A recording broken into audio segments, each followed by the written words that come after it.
From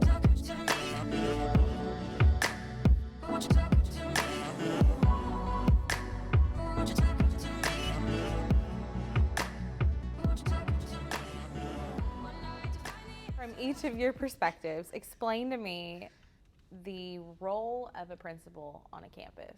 One of our focuses last year was being a manager versus being an instructional leader.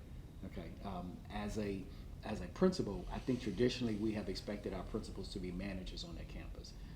But my vision for a principal on campus is to have a very good balance between being a manager and an instructional leader on that campus, because they have to do both. What about you, Dr. Porcher? I love that answer, and if you had not said it, I wouldn't go here because I think they have to be jack of all trades. They have to be the nurse, they have to be the counselor, they have to be the critter catcher, they have to be the custodian. You know, they're constantly pushed in another direction, challenged because of the things that pop up in a daily basis, and I think that they just have to be prepared for everything. They are the be-all, the end-all. Everything stops at the seat of a principal. They affect everything from the start to the finish of a day. It's really just a great role. Why do you guys feel that a quality principal is so important to a student's educational journey? I think that from the get-go, we know that we impact children.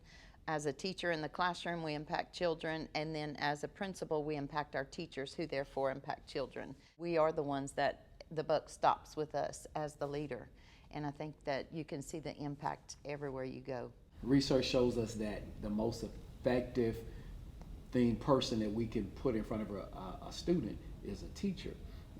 And so if we want an effective teacher in front of the student, then that principal has to grow an effective teacher to be placed in front of that student. The principal has a great role in being a very impactful person for a student. With every hire, we give away a piece of our culture, and we welcome that teacher or the paraprofessional, counselor, cafeteria technician, whoever it may be, we welcome them into our culture. And we're trusting them with making the best decisions for themselves and for the students. And so everything rises and falls on the decisions of the leader. Tell me what you individually love about your particular grade levels and age of students that fall under your umbrella. I love the fact that we are not elementary. Oh my goodness.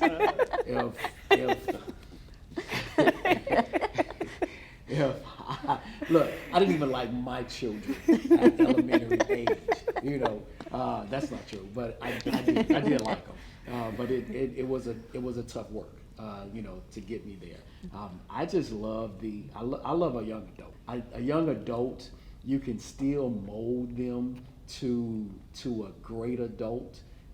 You have that opportunity to be extremely influential on them at their greatest time. And I'm the opposite.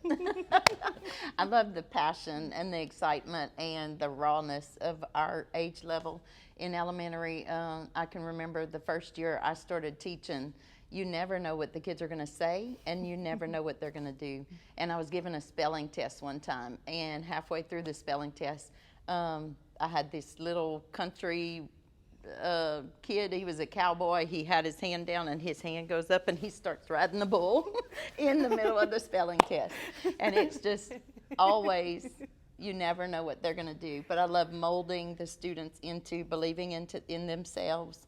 That's my passion, is, you know, teaching them, building the relationship right away, teaching them that they're important, and you know, how to prepare for life. And I love making them happy to come to school. So I actually got a start in elementary. My start of my educational career was in elementary, and I actually student taught in high school, and then I got hired on as the assistant principal for grades 6 through 8 and just fell in love. I mean, we are the bridge. We help transition 6th graders who still want to play chase to 7th graders who really want to play chase and tag, but they don't want to be seen as young. They want to be cool like the 8th graders, and then 8th graders that are thinking they're ready for 9th grade. I mean, we just have this opportunity to assist these students, these children, from childhood to young personhood, right? And it's really exciting. Tell me the funniest thing, story, memory from your. I already see Mr. Pete's face. From Only your one? time, you can share more than one. From your time as a school leader. Okay, I'll start. This is gonna be good. I'm extremely afraid of snakes. I have a snake. phobia. Okay, I don't like them rubber. I don't like them plastic. I've just gotten to the part where I could look at them on TV. Wow. And I was walking in the hall. A snake fell from the ceiling and hit there was a poster sign in the middle of the hallway leading to the front office. And it hit it, and I heard the thunk. And I just figured that maybe it was a drip of water. And I looked down, and there was this baby snake crawling on there, and I lost my mind because I was trying not to lose my mind in front of an office staff, because I don't want them to know that I'm never afraid. I'm not afraid of nothing. You know, I mean, look, man, I wrestle kids, and you know that's what I do. I'm a wrestler. You know, and this baby snake hits that thing, and I lose my mind, and the whole day I'm on the phone with maintenance, having maintenance come and run traps in my ceiling to figure out what it is and why a snake fell out of my ceiling. So how many snake pranks came after that? Oh, I know how many you're about to tell. None, because when I say I'm deathly afraid, I promise that I will fire. And I don't have the authority to fire no one, but I promise I will fire anybody that brought anything plastic to my office. So I didn't get any.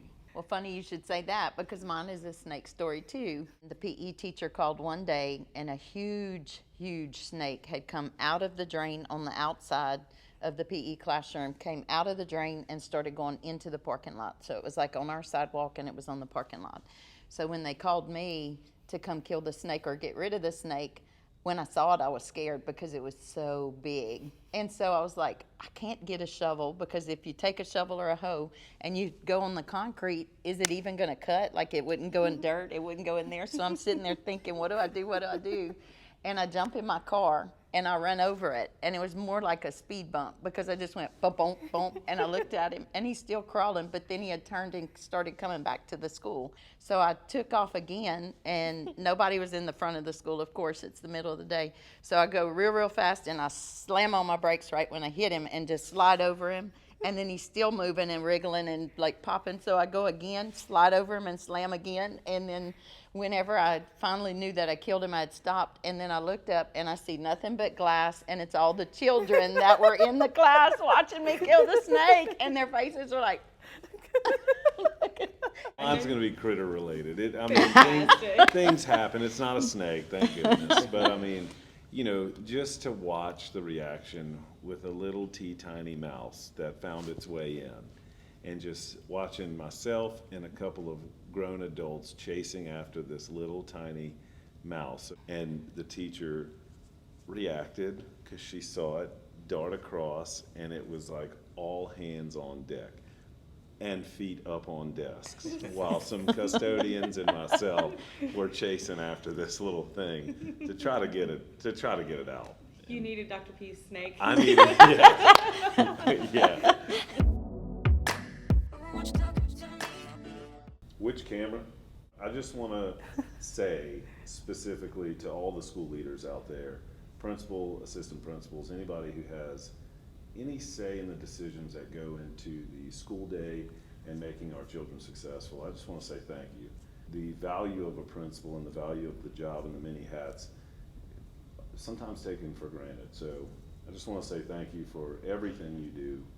We have principals that drive buses to make sure their kids get to school and home on time and safely. We have principals that will step up and work in the cafeteria to make sure that dishes are done and the food is prepped. They'll jump right in. Obviously help out with custodial work. Whatever the task is, our leaders in Calcasieu Parish will step up to it. And so from me, and I'll say from us, thank you very much for everything you do. Nobody has had to deal with what our principals and leaders are dealing with now, but I want to say thank you to our principals that are holding it all together. They are the glue, and they have amazing talents, and they're putting them to use every single day. So I'm so appreciative for the principals that we have, all across the district, because they're doing a phenomenal job. I usually in my principals meeting, and I tell them that we are the best department in the district. And I would not want to be anywhere other than them. But I usually share that only with them. So this is my opportunity to say in front of district leaders that they are the best. They are the best principals that I've ever had an opportunity to work with. They're a great group. They are actually they're great individuals. They're great humans. They do the roles that they do are extremely difficult, extremely versatile, and they manage that well. Whether they're a new principal, whether they're an old principal, whether they're experienced principal, whether they're inexperienced principal, they work well with each other, and I am very proud to be the administrative director of high schools because of my principals.